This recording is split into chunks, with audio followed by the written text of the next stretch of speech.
Hey, welcome back, Hilltopper fans. I'm so excited to introduce to you our next coach that's sitting next to me. This is head coach Jeremy Garcia, the head coach of our volleyball program.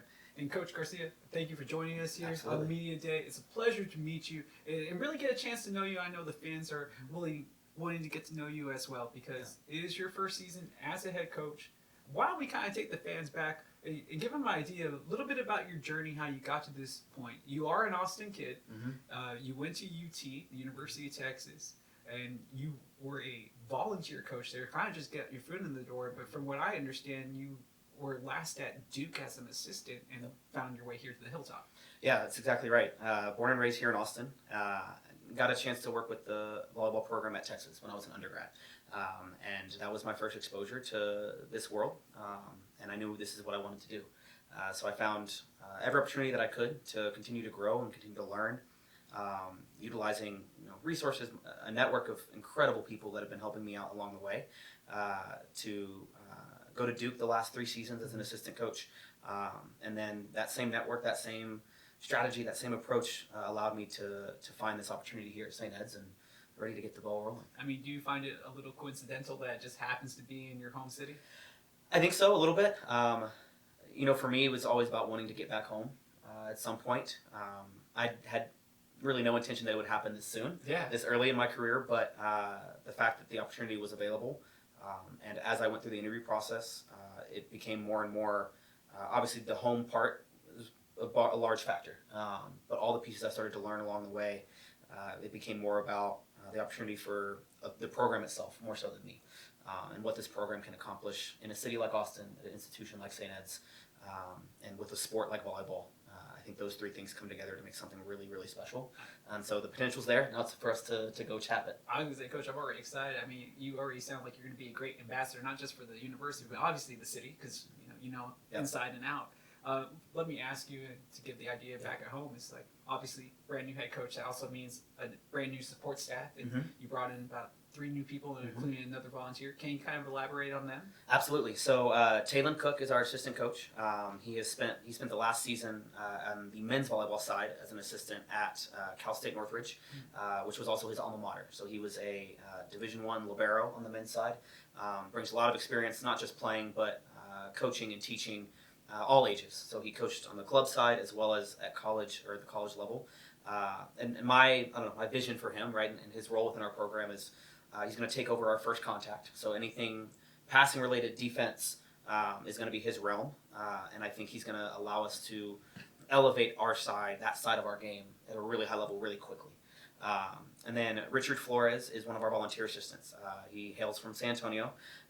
Richard and I played club against each other ever since we were 13 or 14 years old. Oh, wow. So you guys go way back. We go way back. And he was, in the last year or so, he moved to Austin.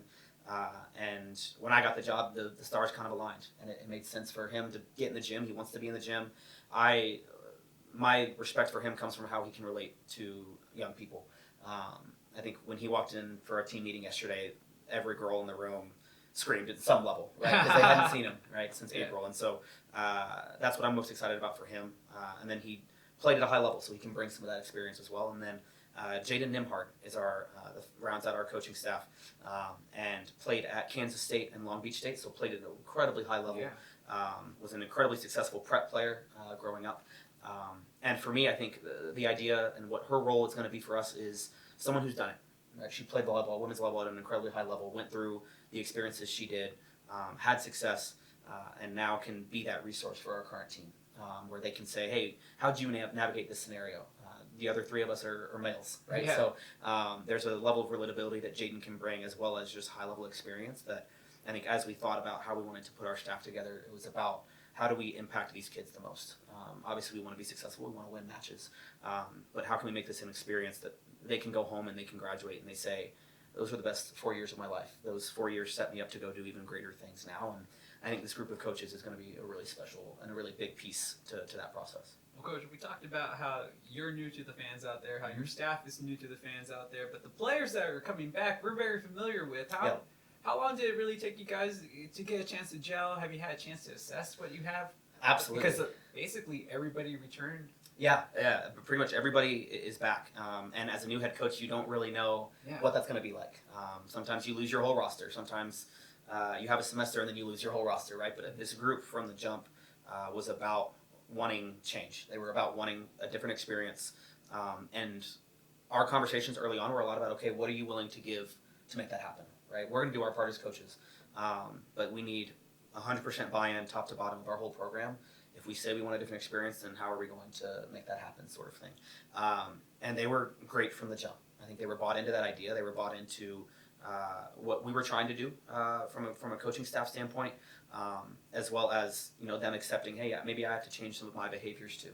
If we want different results, different experiences, we all play a part in that. And they, as a new head coach, you don't know what the buy-in is going to be like. And they were incredible the entire spring, and willing to try things, willing to have hard conversations, honest conversations, and I think put us in a place where September 5th rolls around for our first match, and I think they're ready for it to be tomorrow.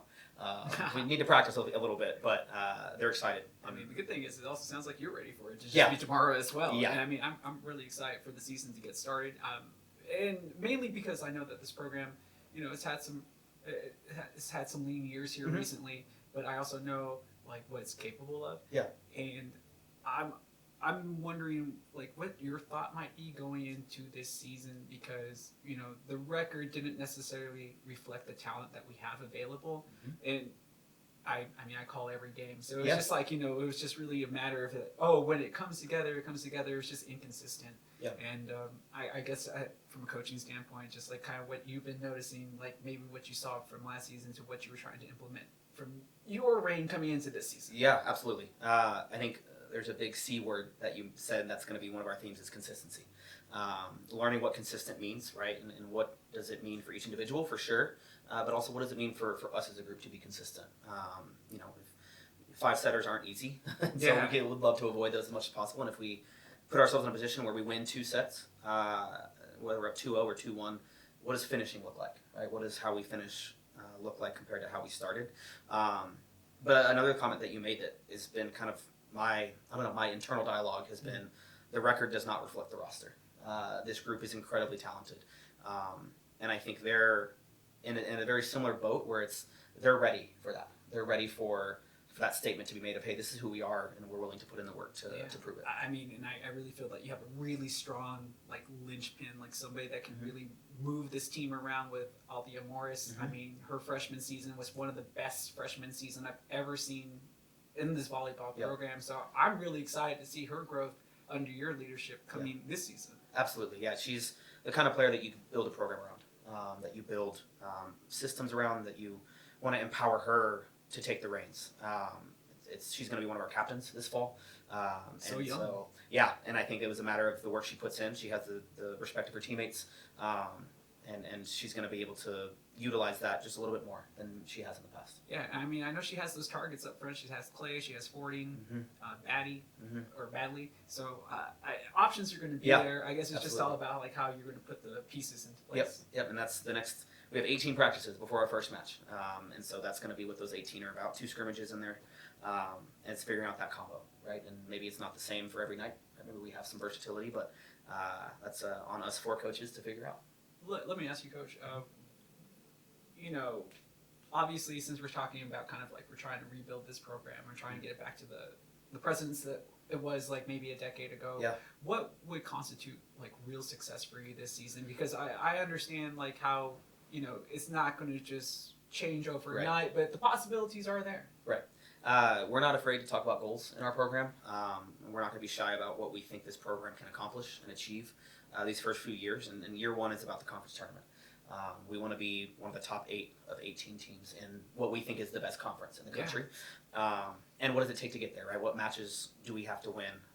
What kind of competition do we want to put ourselves against in the preseason to be ready for the Angela States and the West Texas A&Ms and the DBUs, Lubbock Christians, UTPBs, right? The list goes on about what that tournament bracket looked like last year and what we have to do to put ourselves in that conversation. But that's talking to the girls and then us as a staff. And then when those conversations come together, it's about top 8 conference tournament, get back to where this program belongs, and then use that as the launch pad for the next few years. Hey, man, I'm so impressed, Coach. I mean, like, it already seems that you had this all planned out so just well construed. I'm really excited for the season, man. I really think that your energy, I could already sense it when I saw everybody taking the pictures, is really going to bring that spark that this program has been searching for. And I know that everybody out there is wishing for your success, and we're going to be watching. First game coming up really soon. Yep, yes, sir. Yeah, we're excited. And I think year one is about that. It's about setting the tone for what the future is going to be. And it's our job to, as coaches, to create that experience, and then it's on the young women out there and our 16 student athletes to do their part as well. And so we're bought in, we're ready to go, and we can't wait for September 5th. Well, I know all the Hilltopper fans out there are looking forward to it. We're looking forward to it too, Coach. Thank you again for your time. Thank you.